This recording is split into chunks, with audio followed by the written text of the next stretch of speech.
Hi folks, it's the disembodied voice of Brain Spice here. I'd like to make a little training video for people who own the floating UFO and may be having some trouble getting their UFO to float. And it is a tricky little device, worth it with a bit of practice, not helped by the fact that the instructions on the back are in semi-translated Chinese. So hopefully this is what you found in the box. You should have the base, you should have a little platform, a spinning top. This one already has some weight set up on it, but in the box it shouldn't have any weights on it, and another collection of weights of various sizes, and two little wedges, which you probably won't need if your table is reasonably level. Okay, so the first thing that you need to be able to do with this is learn how to spin it. And that's the part that I think is causing the most headaches. And it does take some practice, because you're attempting to spin the little top in a reasonably strong magnetic field. And if you don't give it enough velocity, it will do acrobatics, but it won't actually start spinning. So I'm going to actually give a demo of what you're trying to achieve, and then we'll go through the steps on how to practice and make it happen. So I am going to center the platform on the base. I use the patterning to center it. So you've got these patterns, and if you center it, then you've got a circle which very conveniently shows you where the center is. So that you can make sure that your top is centered, and you're using the shiny side, the smooth side of the platform, not the rough side. Okay, so I hold the platform in place. I hold the top, so my finger and thumb in a vertical sort of position, and then it's just a matter of giving it a spin. And once it's spinning, you can very gently raise it into position. Can't see there.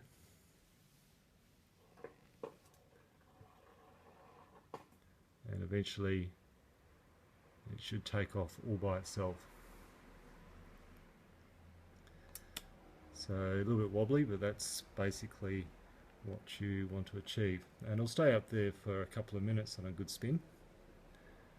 Okay, so when you're learning how to spin this, first of all you want to put a bit of weight on the top. You don't know what the weight needs to be, and that's something you can only really refine once you've got the spin technique mastered. So what you do is you put a bit of weight. I suggest one large metal weight and two of the large plastic weights. Put those onto the top, lock them into place with an O-ring, and then it should be easier to spin the top because it actually has some weight on it. If it hasn't got any weight on it, it is difficult to spin. And then hold the platform in the center and have your finger and thumb up and down, and the idea is to give it enough velocity that it will stabilize itself in the magnetic field. But if you try and spin it too fast, it actually doesn't help. So if you're trying to spin it too fast, it gets the wobbles a little bit too easily. If you spin it too slowly, then the magnetic field will also just take over and mess it around. So it is a matter of practice, practicing the speed that you're spinning it. And also, you're trying not to push it hard in any one direction, and spin it in a fairly level sort of position, so that you're not sort of starting with it sort of already on an angle, because that doesn't help at all. So you can practice on a tabletop. Just see if you can get it to spin nicely, but really the best way to practice this is just time and again on the actual platform, making sure that it's centered, and just experiment with different techniques until you can get it spinning pretty consistently. Now, the first time people do get it to spin, I think there's a temptation to immediately leap for the platform and try to float it. I suggest don't do that. I suggest instead try and remember what you did right and grab it and see if you can spin it again, and just keep practicing that spin technique until you can do it reasonably consistently, because until you can do it consistently it's going to be difficult to adjust the weights, which is the next step really. So okay, so once you have got the technique and you can spin it consistently, then it's a matter of testing the weight. So what you're going to be doing is easing the top into the air,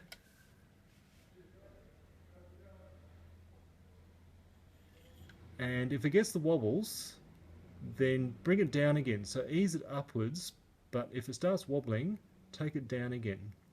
And that is also a bit of a trick that you might need a bit of practice, but what you want it to do is take off by itself. And one of two things will happen, most likely. Either it will fly off, which means that it's too light, or it won't take off at all. You'll get to that height and it just will not take off, and that means that it's too heavy, and that means that you just need to adjust the weights on the top and then start again. Very likely, if you started with the weights that I was suggesting, that it's too heavy, so it won't take off, and you will need to then lighten it up, put a smaller weight on, and we'll take off a big weight first of all and see if that becomes too light. And if it becomes too light, then you know it's what weights it is in between. So you just keep adjusting the size of the weights, replacing them with lighter weights or heavier weights as need be until the weight is correct. Now, if you are doing this and it takes off and flies off to one side all the time, pretty consistently, so if it's sort of heading in one direction each time, it means that you probably need to use these to level the base just by pushing it under the bottom edge there, like that, so that it's level. So you need to work out if it's flying off in that direction, then you need to lift that side slightly, and so that it's level. But as I say, you probably won't need those if your table is reasonably level in the first place. Okay, so if you've managed to master the spin technique and then got your weight reasonably correct, then you should be able to get your UFO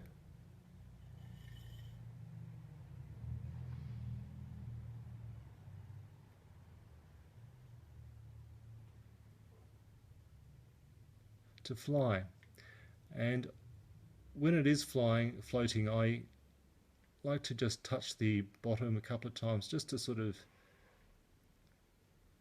calm it down a little bit. And you can do some tricks. First thing you can do is put a solid object in between the UFO and the base to demonstrate that magnetism goes straight through solid objects, which is really cool. You can also, of course, use your fingers, pretend to your friends that you're making it float with mind power alone. Something to note is that the magnetic field is sensitive to temperature. So even 1 or 2 degrees change in the temperature of the room will probably mean that you need to adjust the weight on the top so that it still floats. So if the temperature goes up, then it means that the magnetic field is a bit weaker, and so you'll have to take a little bit of weight off the top. And when I say a little bit, I probably mean just one of the smallest weights, plastic weights. If the temperature goes down, the reverse is true. So the magnetic field becomes a little bit stronger, and you may have to add just a little bit of weight on the top to make it heavier so that it floats.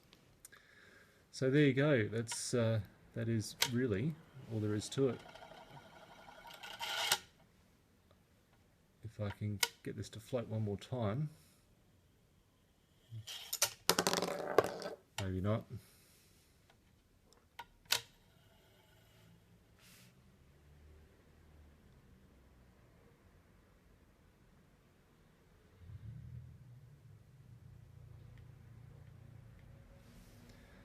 One last really cool trick. It's with a jar or a beaker. So you can show your friends that there's no strings, and if you're fairly careful you can catch the floating top in a jar. And that's it. Let me know how you go. Bye.